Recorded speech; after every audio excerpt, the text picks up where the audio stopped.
This is Andrew Stotson. I just want to go through a little bit of detail on Evergrande, and I want to try to compare it to a company that we look at in the Valuation Master Class, which I'll horribly pronounce, but I call it China Vanke, but I know it's Vanke or something like that.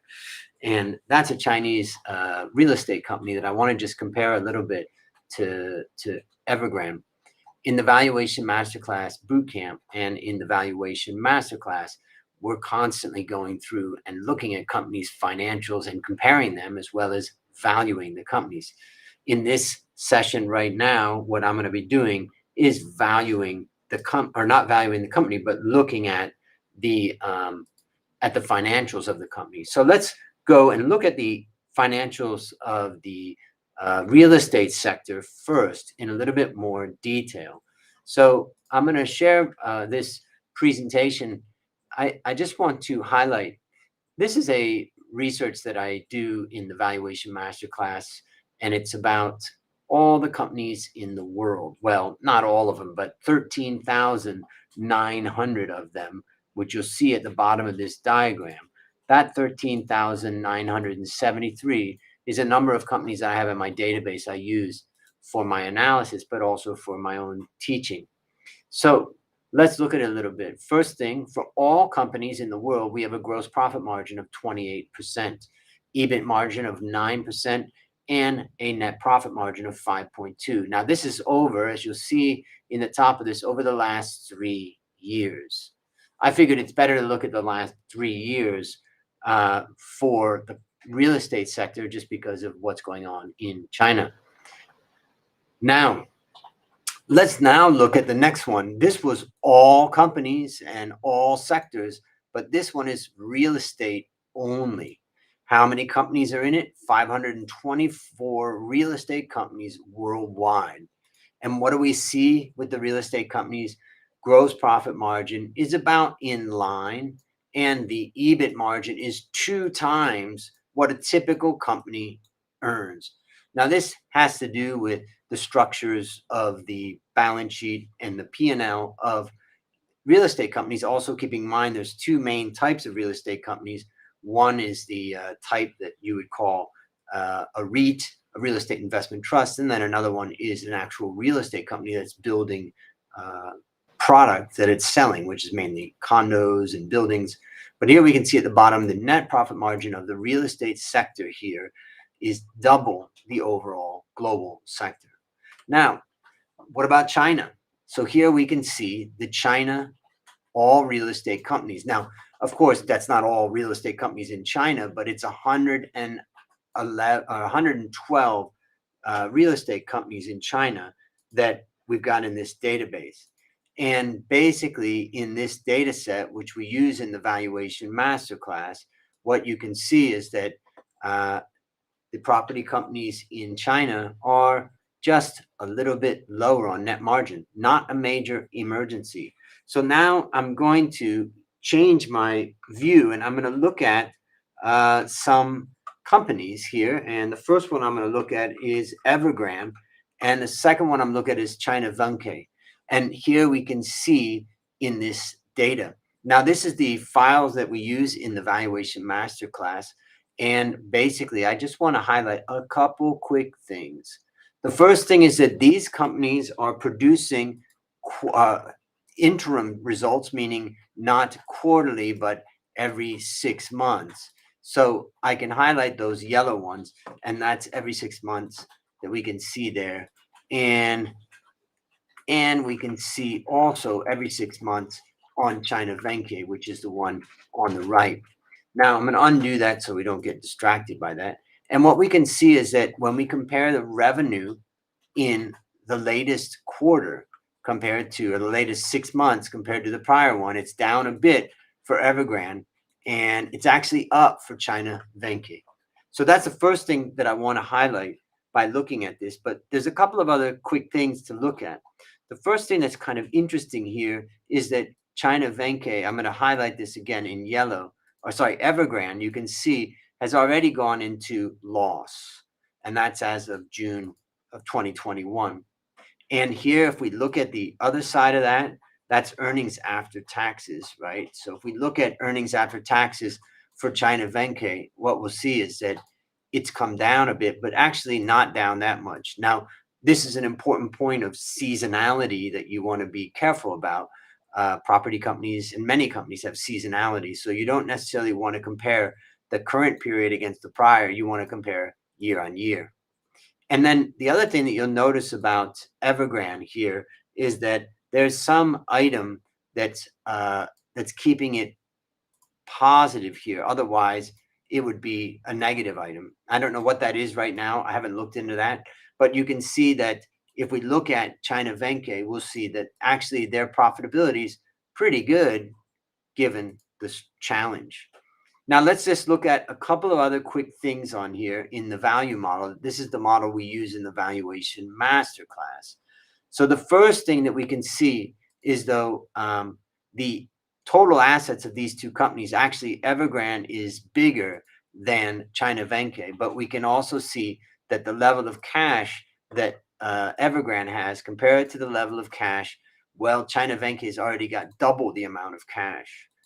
And the next one that's the most critical one in a property company is the inventory. Inventory is everything for a property company. In fact, that is the main product that they sell.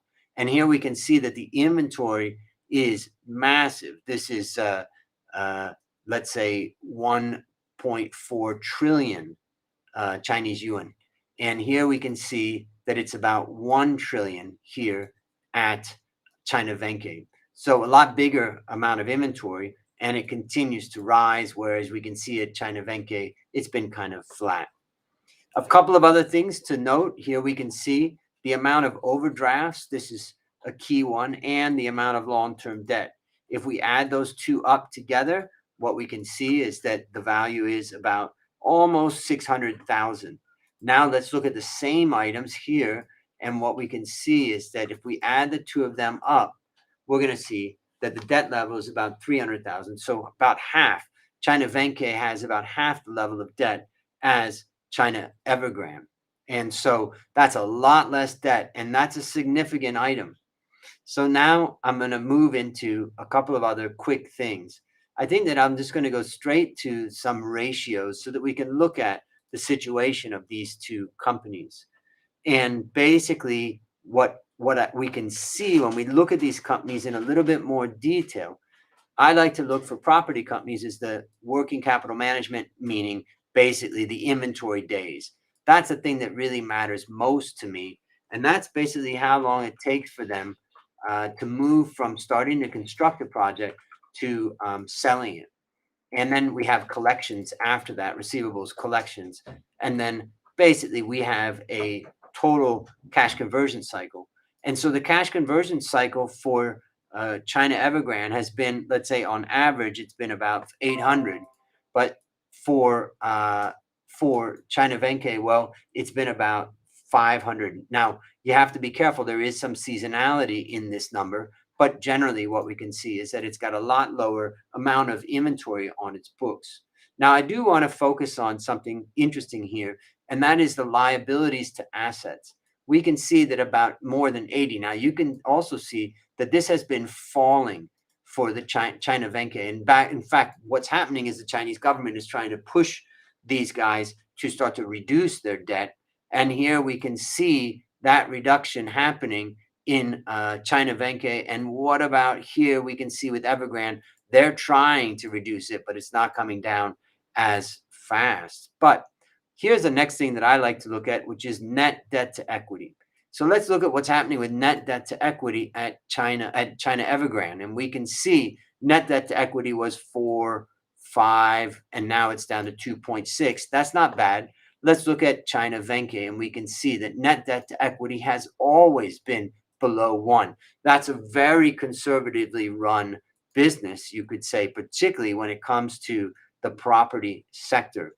So now I'm going to switch and just look a little bit again at the balance sheet of the property companies and what makes them different. So let's look at the assets of all companies in the world. Again, this is all companies. And we can see inventory of about 10.5. We can see net fixed assets at about 30.7.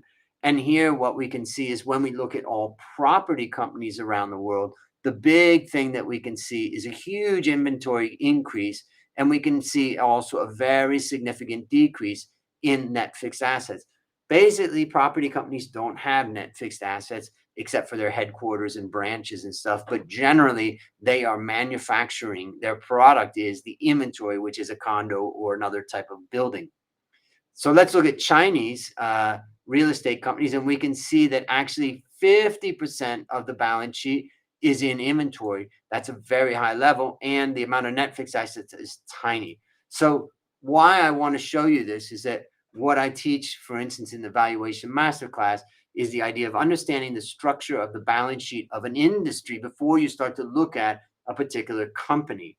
And I would say this gives us a good picture of the assets of the balance sheet. So let's look at the liabilities side of that balance sheet. Again, we're looking at try to get all companies in the world. This is about 14,000 companies.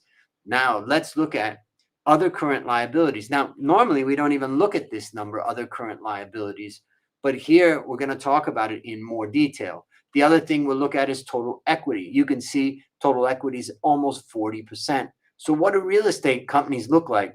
Wow, that's a big difference, right? That's a doubling in other current liabilities. What is that about? Well, that is customers' down payments and customer deposits.